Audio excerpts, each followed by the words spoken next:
कल्पना कीजिए एक ऐसी फैक्ट्री की जहां सैकड़ों भारी मशीनें चौबीसों घंटे बहुत भयानक शोर कर रही हैं। हाँ, बहुत ही कान फाड़ने वाला शोर होता है वहाँ। बिल्कुल। तो अगर ध्यान से देखा जाए ना तो आजकल हमारा मन भी बिल्कुल वैसी ही एक फैक्ट्री बन चुका है ना। हाँ, सही बात है। अंदर एक अलग ही शोर चालू रहता है हमेशा। वही तो। और हम अक्सर ये मान बैठते हैं कि इस दुनिया में प्रभावी होने का मतलब है कि इस शोर का हिस्सा बनना। हाँ। मतलब अपनी आवाज को सबसे ऊंचा रखना। हाँ, जैसे जो जितना बोलता है, जो जितना एक्टिव दिखता है, वही सबसे ज्यादा सक्सेसफुल है। एकदम सही। पर आज की हमारी इस गहरी चर्चा में ना हम जिस दर्शन का मंथन करने जा रहे हैं वो एक बहुत ही चौंकाने वाली बात कहता है। और वो बात क्या है? वो ये बताता है कि सबसे बड़ी कमाई और सबसे गहरी शक्ति तब शुरू होती है जब हम भीतर से बिल्कुल चुप हो जाते हैं। अच्छा, भीतर का मौन, ये बहुत गहरी बात है। हाँ, और ये कोई आम शांति नहीं है। ये एक ऐसा विज्ञान है जो इन रोज की उलझनों के शोर शराबे के बीच भी ना हमारी आत्मिक एनर्जी की बैटरी को चार्ज कर सकता है। मतलब इस बात में सच में बहुत गहराई है, क्योंकि जब हम मौन शब्द सुनते हैं तो आमतौर पर इसका मतलब बस होठों को बंद रखना ही मान लिया जाता है ना? हाँ, चुप रहना मतलब बस बोलना बंद कर देना। बिल्कुल। पर ये जो शारीरिक मौन है, ये तो बहुत आसान है। असली चैलेंज और असली विज्ञान तो मन के अंदर चल रहे उस बिना रुके शोर को शांत करने में है। सही कहा आपने। जिसमें हम बाहर से काम तो कर रहे हैं पर अंदर से शांत हैं। हाँ, एक ऐसी स्थिति जहां शरीर कर्म कर रहा है, सारी जिम्मेदारियां निभाई जा रही हैं, पर जो हमारी चेतना का केंद्र है ना, वो एक अचल शांति में स्थित है। तो आज के इस मंथन का हमारा मेन मकसद भी इस आंतरिक शांति की प्रक्रिया को समझना है कि कैसे ये दुनिया में रहते हुए भी हमें सबसे शक्तिशाली बना सकती है। मैं पूरी तरह से तैयार हूं इस मंथन के लिए। तो शुरू करते हैं। ओम शांति। आज 23 मार्च 2026 है।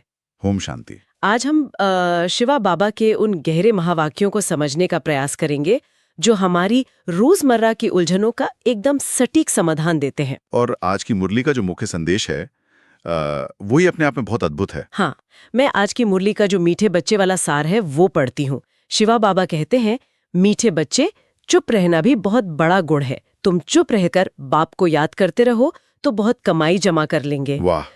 पर इस कमाई की प्रक्रिया को थोड़ा और आसानी से समझना जरूरी है, क्योंकि देखिए, जब हम दुनिया में कमाई की बात करते हैं तो उसका सीधा मतलब पैसे से होता है। धन दौलत से। बिल्कुल। तो आध्यात्मिक संदर्भ में चुप रहने से ऐसी कौन सी एनर्जी है जो जमा होती है? देखिए, इसको हम एनर्जी कंजर्वेशन या ऊर्जा के बचत के एक बहुत ही आसान नियम से समझ सकते हैं। विज्ञान भी यही कहता है कि हमारे हर एक विचार, हर शब्द और हर भावना में ना एक ऊर्जा खर्च होती है। अच्छा, मतलब सोचने में भी एनर्जी जाती है? बिल्कुल। जब हम व्यर्थ बोलते हैं या मन में बीते हुए कल और आने वाले कल की चिंताओं का जाल बुनते रहते हैं ना, तो हमारी आत्मा की बहुत सारी अंदर की एनर्जी बस लीक हो रही होती है। जैसे किसी बैटरी में छेद हो गया और चार्ज निकल रहा हो। एकदम सही उदाहरण। तो शिवा बाबा जब चुप रहने और याद करने की बात करते हैं, तो वो असल में उस लीकेज को बंद करने की विधि बता रहे हैं हमें। अच्छा, तो चुप रहने से लीकेज रुक जाती है? हाँ, और जब मन शांत होता है और हमारी बुद्धि सीधे उस एक सर्वोच्च सत्ता से, उस निराकार पिता से जुड़ती है ना, तो हम सिर्फ एनर्जी लीकेज को ही नहीं रोकते, बल्कि हम उस अनंत स्रोत से जुड़कर खुद को वापस चार्ज भी कर रहे होते हैं। मतलब हम नेगेटिव को रोककर पॉजिटिव को ले रहे हैं। वही बात है। ये शांति और पवित्रता की इस ऊर्जा का जमा होना ही ना, वो सच्ची कमाई है जो हमारी आत्मा के साथ जन्म जन्मांतर तक चलती है। ये बैटरी लीकेज वाला एग्जाम्पल ना बहुत ही लॉजिकल है। पर इसके साथ एक और बहुत बड़ी प्रैक्टिकल प्रॉब्लम जुड़ी है जिसका समाधान आज के प्रश्नोत्तर में है। हाँ, आज का प्रश्न बहुत ही महत्वपूर्ण है। मैं प्रश्न पढ़ती हूँ। प्रश्न, कौन से बोल कर्म संन्यास को सिद्ध करते हैं? वह बोल तुम नहीं बोल सकते। और शिव बाबा इसका बहुत ही स्पष्ट उत्तर देते हैं। मैं उत्तर पढ़ता हूँ। उत्तर ड्रामा में होगा तो कर लेंगे। बाबा कहते ये तो कर्म संन्यास हो गया। तुम्हें कर्म तो अवश्य करना है, बिना पुरुषार्थ के तो पानी भी नहीं मिल सकता, इसलिए ड्रामा कहकर छोड़ नहीं देना है। नई राजधानी में ऊंच पद पाना है तो खूब पुरुषार्थ करो। अब इस उत्तर में ना वो नियति जिसे हम ड्रामा कहते हैं और हमारा पुरुषार्थ, इन दोनों के बीच के संघर्ष को छुआ गया है, जिसमें हम आत्मिक रास्ते पर चलने वाले अक्सर उलझ जाते हैं, है ना? सही बात है। ये एक ऐसी उलझन है जहां लोग अध्यात्म को एक बहाने की तरह यूज करने लगते हैं। हाँ, वही मैं सोच रही थी कि हम अक्सर ये सोच लेते हैं कि जो भाग्य में होगा ना, वो तो अपने आप मिल ही जाएगा। तो क्या ऐसे भाग्य पर सब कुछ छोड़ देना एक तरह की मानसिक सुस्ती नहीं है? बाबा यहाँ जो कर्म संन्यास की बात करें वो क्या है? देखिए, आध्यात्म में ना ये सबसे ज्यादा गलत समझे जाने वाले सिद्धांतों में से एक है। हम अक्सर सोचते हैं कि अगर सब कुछ पहले से तय है, यानी एक बना बनाया ड्रामा है, तो हमें फिर कुछ करने की जरूरत ही क्या है ना? बिल्कुल, जब सब लिखा ही हुआ है तो मेहनत क्यों करें? यही भ्रम शिवा बाबा तोड़ते हैं। ड्रामा का मतलब ये नहीं है कि हम कर्म करना ही छोड़ दें। देखिए, नियति का पहिया ना कर्म के आधार पर ही घूमता है। मतलब कर्म तो करना ही पड़ेगा। हाँ, बाबा ने जो पानी पीने का एग्जाम्पल दिया ना, वो बहुत कमाल का है। प्यास लगी है और पानी का ग्लास सामने रखा है, ये भाग्य हो सकता है, पर उस ग्लास को उठाकर होठों तक ले जाने का जो प्रयास है ना, वो आपका पुरुषार्थ है। सही बात है। अगर कोई बोले कि भाग्य में होगा तो पानी खुद ही मेरे गले में चला जाएगा, तो वो इंसान तो प्यासा ही मर जाएगा। ने की शिक्षा दे रहे हैं। कर्म से भागने वाले सन्यासी नहीं। मतलब हमें आलसी नहीं बनना है। ऊंच पद तो उसी आत्मा को मिलेगा जो आज के समय में पूरी अवेयरनेस के साथ अच्छे कर्म करती है। बिल्कुल सही समझा आपने। पर अगर हमें इतना ही कर्मठ बनना है तो उस कर्म के पीछे हमारी माइंड स्टेट या चेतना कैसी होनी चाहिए? शिवा बाबा बार बार मन मना भव की बात करते हैं ना, कि अपने मन को एक ही सुप्रीम फादर में एकाग्र करो। हाँ, मन मना भाव तो बेस है इस पूरे ज्ञान का। पर लौकिक जीवन में देखिए, एक बच्चे को अपने दुनिया वाले पिता को याद करने के लिए ना कोई मेहनत नहीं करनी पड़ती, वो याद बहुत नेचुरल होती है। तो यहाँ शिवा बाबा को बार बार याद क्यों दिलाना पड़ता है कि मुझे याद करो? ये इतना मुश्किल क्यों है? रूप के आदी हो चुके हैं। एक दुनिया वाले पिता का शरीर होता है, वो हमें आंखों से दिखता है, इसलिए उसकी याद नेचुरली आती है। हाँ, हम उन्हें देख सकते हैं, छू सकते हैं। पर यहाँ शिवा बाबा हमें याद दिलाते हैं कि वो आत्माओं के पिता हैं और आत्मा खुद एक निराकार प्रकाश बिंदु स्वरूप है। परमात्मा भी निराकार है, उनका कोई आकार नहीं है। मतलब हमारा असली रूप शरीर है ही नहीं। बिल्कुल।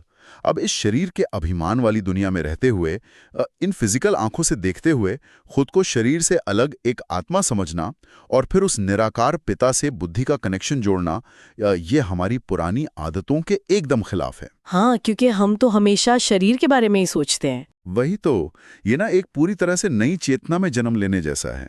इसीलिए शिवा बाबा को ना बार बार याद दिलानी पड़ती है कि तुम शरीर नहीं, आत्मा हो, और तुम्हारा पिता भी वो निराकार शिवा है।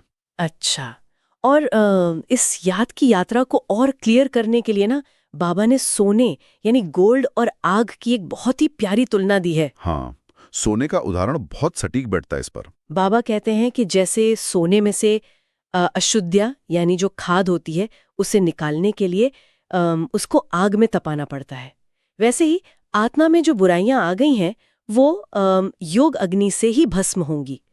पर मेरा सवाल यह है कि यहाँ आग का ही शब्द क्यों इस्तेमाल हुआ, कुछ और क्यों नहीं? इसके पीछे का विज्ञान बहुत ही लॉजिकल है। देखिए, शुद्ध रूप में सोना हमेशा 24 कैरेट होता है, एकदम प्योर। पर जब उसे ज्वेलरी बनानी होती है तो उसमें ना तांबा या चांदी मिलानी पड़ती है ताकि वो थोड़ा मजबूत हो। इस मिलावट को ही खाद कहते हैं। हाँ, बिना मिलावट के तो गहने बनते नहीं है। बिल्कुल। अब ये मिलावट सोने में इतनी गहराई से जुड़ जाती है कि आप उसको पानी से धोकर या किसी केमिकल से साफ करके अलग नहीं कर सकते। उसको अलग करने का एक ही तरीका है और वो है बहुत ज्यादा आग या हीट। अच्छा, जब उसको भट्टी में पिघलाते हैं तो मिलावट जल जाती है? हाँ, अशुद्धि जल जाती है और शुद्ध सोना निकलकर बाहर आ जाता है। हमारी आत्मा का प्रोसेस भी ना बिल्कुल वैसा ही है। मतलब?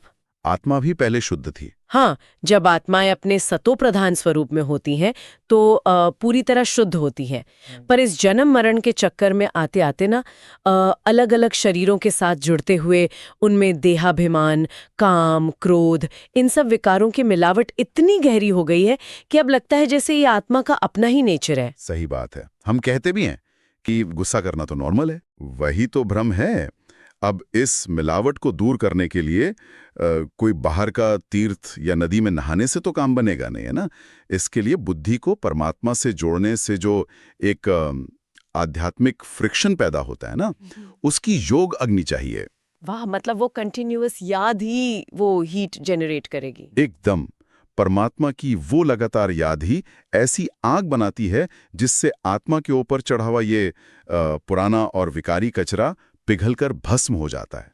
पर देखिए, प्रैक्टिकल लेवल पर सोचा जाए तो एक आम इंसान जो जॉब कर रहा है, घर चला रहा है, उसके लिए 24 घंटे इस योग अग्नि में रहना तो लगभग नामुमकिन सा लगता है ना। बाबा भी कहते हैं कि लगातार याद करना अभी पॉसिबल नहीं है। तो अब प्रैक्टिकल सोल्यूशन क्या है इसका? देखिए, इस मामले में शिवा बाबा बहुत ही रियलिस्टिक बात करते हैं। उन्हें पता है कि आत्माओं पर जन्म जन्मांतर का इतना गहरा जंग लगा है जो ना रातों रात तो नहीं छूटने वाला। हाँ, एक दिन में तो साधु बन नहीं सकते हम। बिल्कुल। और बाबा कोई ऐसा टारगेट नहीं देते जिससे उनके बच्चे निराश हो जाएं। बाबा क्लियर कहते हैं कि लगातार याद की ये जो कर्मतीत अवस्था है ना, जहां आप काम करते हुए भी शरीर के भान से एकदम मुक्त हों, ये अंत के समय में आएगी। अच्छा, तो अभी हमें परेशान नहीं होना है? नहीं, परेशान नहीं होना, पर इसका मतलब ये भी नहीं कि हम ट्राई ना करें। ये एक प्रैक्टिस है। जैसे कोई अपना वजन कम करना चाहता है तो एक दिन जिम जाने से तो पतला नहीं होगा ना, उसे रोज नियम से कसरत करनी पड़ती है। हाँ, कंसिस्टेंट रहना पड़ता है। इसी तरह हमें बार बार अपना ध्यान इन दुनिया की बातों से हटाकर बीच बीच में थोड़ा रुककर उस एक पिता की तरफ लगाना है। यही छोटे छोटे प्रयास ही धीरे धीरे इस योग अग्नि को बढ़ाते हैं। मतलब पहला पुरुषार्थ इसी याद का होना चाहिए हमारा। एकदम सही। लेकिन अगर परमात्मा की याद ऐसी शक्तिशाली और बदलाव लाने वाली चीज है, तो इंसान बस अपने ही अंदर बैठे भगवान को याद क्यों नहीं कर लेता? सदियों से तो यही चला आ रहा है ना कि भगवान हर जगह है, सर्वव्यापी है।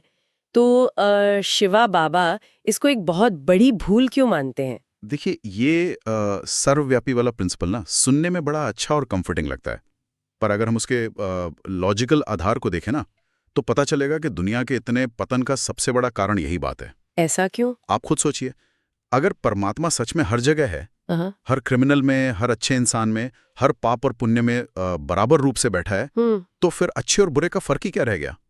हाँ, मतलब फिर तो अपराधी में भी भगवान है, उसने कुछ गलत नहीं किया। वही तो। अगर हम सबके अंदर परमात्मा कंप्लीटली बैठा ही है, तो फिर दुनिया में इतना दुख क्यों है? क्या परमात्मा कभी दुखी हो सकता है? बिल्कुल नहीं। सही बात है, भगवान कैसे दुखी होगा? इसीलिए शिवा बाबा समझाते हैं कि आत्मा और परमात्मा दोनों अलग अलग है।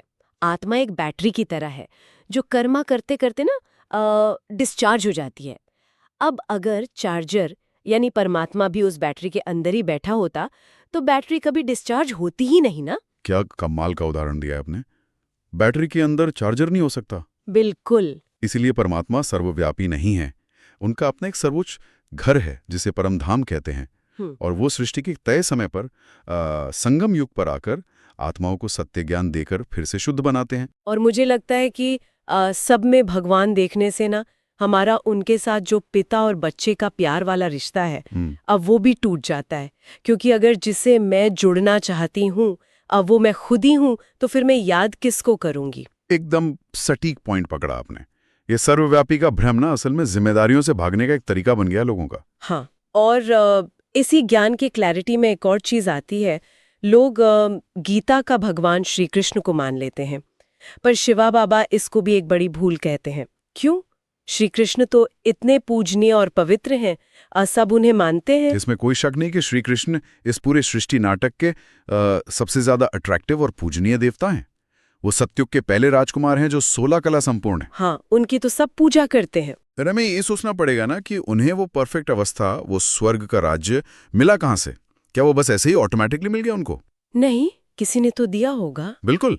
शिवा बाबा समझाते हैं कि श्री कृष्ण खुद एक रचना है, और कोई भी रचना खुद की रचिता नहीं हो सकती।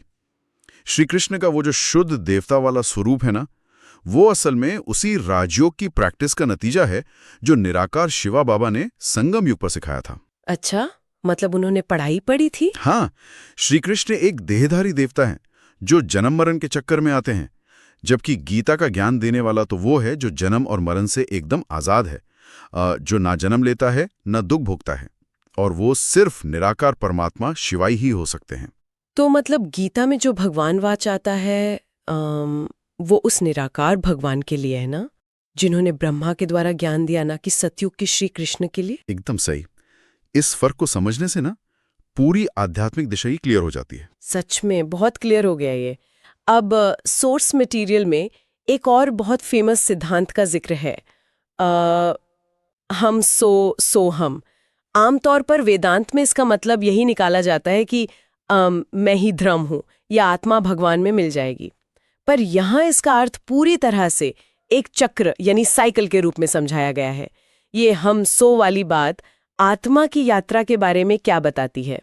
देखिए, हम सोहम का जो अर्थ शिवा बाबा हमें देते हैं ना, वो इस भ्रम को तोड़ता है कि आत्मा और परमात्मा एक हैं। बाबा कहते हैं कि ये कोई अजीब सा विचार नहीं है, ये हमारी 84 जन्मों की सीढ़ी है जिसे हम उतरते और चढ़ते हैं। अच्छा, तो ये जर्नी के बारे में है। हाँ, इसको ऐसे समझिए कि हम आत्माएं ही सबसे प्योर रूप में सो देवता बनती हैं। फिर जब हम सतयुग और त्रेता युग में आते हैं तो हमारी एनर्जी धीरे धीरे कम होती है और हम क्षत्रिय बन जाते हैं। मतलब बैटरी धीरे धीरे डाउन होती है। बिल्कुल। फिर द्वापर युग आते आते जब हम पूरी तरह शरीर के भान में आते हैं तो हम वैश्य बन जाते हैं, और आखिर में कलयुग में शूद्र अवस्था में आ जाते हैं। ओह, तो जो आत्माएं शुरू में देवता बनकर पूजनीय थीं, वही गिरते गिरते अब खुद मूर्तियों की पूजा करने लगी हैं। सही बात है। तो इसका सीधा सा मतलब ये हुआ कि हम ही देवता थे, हम ही क्षत्रिय बने, वैश्य बने, शूद्र बने, और अब शिवा बाबा का ज्ञान पाकर हम सो ब्राह्मण बने हैं जो कल फिर से देवता बनेंगे। ये आत्मा की एनर्जी लेवल का ऊपर नीचे होना है, ना कि भगवान में मिल जाना। या लॉजिकल एक्सप्लेनेशन है सृष्टि चक्र का ये। पर यहाँ एक काउंटर आर्ग्यूमेंट ये हो सकता है कि निराकार भगवान को खुद इस फिजिकल दुनिया में आकर ज्ञान देने की क्या जरूरत है? क्या वो ऊपर परम धाम में बैठे बैठे अपनी प्रेरणा से दुनिया नहीं बदल सकते?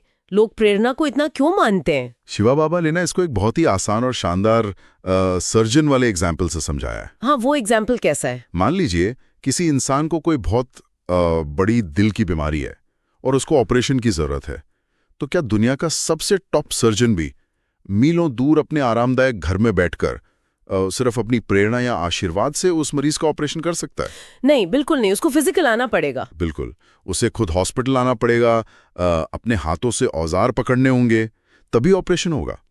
इसी तरह आत्माओं को पवित्र बनाने का जो ये काम है ना, ये पूरे ब्रह्मांड का सबसे कॉम्प्लेक्स ऑपरेशन है। अच्छा, मतलब आत्मा बहुत बीमार हो चुकी है। हाँ, आत्मा पर काम क्रोध जैसे 5 विकारों की बहुत बड़ी बीमारी लगी है, जो दूर से बैठकर प्रेरणा देने से ठीक नहीं हो सकती। इसके लिए उस परम सर्जन को खुद इस कलयुग की दुनिया में आकर एक ह्यूमन बॉडी यानी ब्रह्मा का आधार लेना पड़ता है। तभी वो आमने सामने बैठकर समझा सकते हैं। एकदम, वो सामने बैठकर बच्चों को ज्ञान देते हैं, उनकी मिस्टेक्स ठीक करते हैं और उनके अंदर योग बल भरते हैं। बिना सामने आए ये ऑपरेशन पॉसिबल ही नहीं है। सर्जन का ये उदाहरण बहुत प्रैक्टिकल लगा मुझे।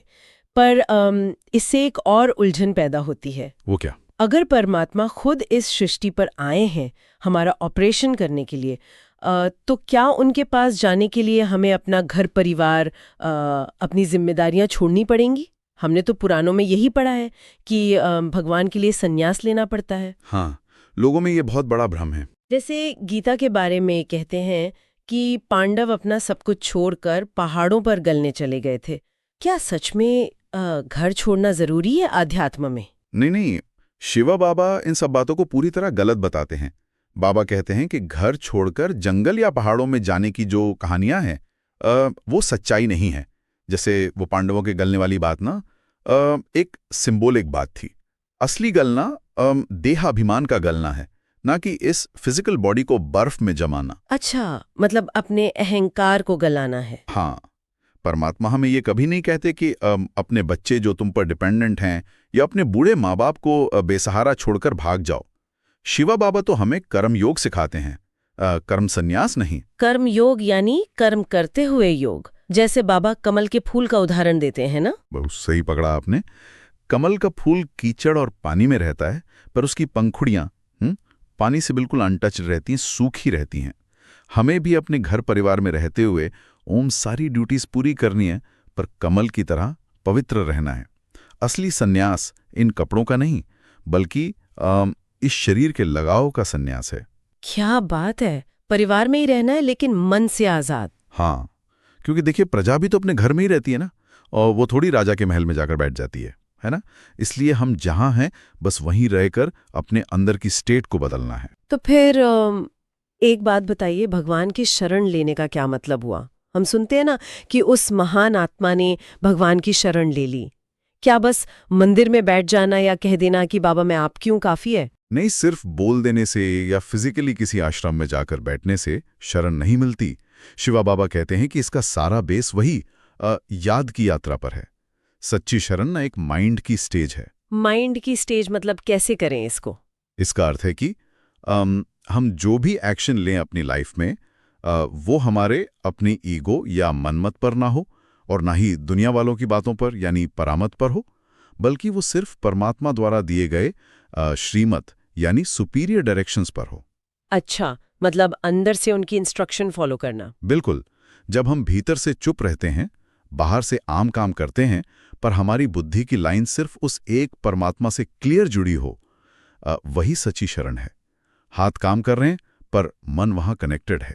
क्या बात है, हाथों से काम और मन से भगवान की याद। जब हम अपनी बुद्धि भगवान के हवाले करते हैं तो हम असल में उनकी शरण में होते हैं। तो सबसे बड़ी प्रैक्टिकली अप्लाई करने वाली बात यही निकल कर आती है कि अध्यात्म कोई जीवन से भागने का रास्ता नहीं है। ये एक्चुअली प्रेजेंट मोमेंट में ठीक से जीने की प्रैक्टिस है। एकदम सही। हमें अपनी सारी जिम्मेदारियां निभानी है, काम करना है, पर साथ ही अपने मन को एक मौन और याद वाली शांति में सेट रखना है।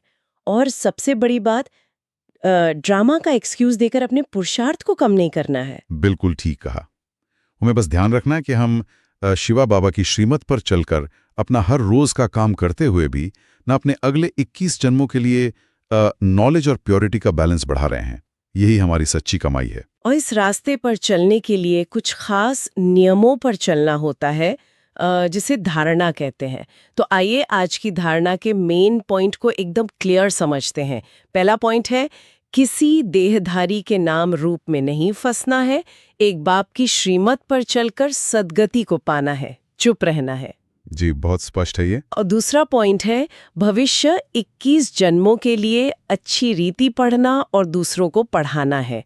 पढ़ने और पढ़ाने से ही नाम वाला होगा। इसके साथ ही आज का जो प्यारा सा वरदान है, मैं उसे एकदम वैसा ही पढ़ूंगा। मनमत परमत को समाप्त कर श्रीमत पर पदमों की कमाई जमा करने वाले पदम पदम भाग्यशाली भाव।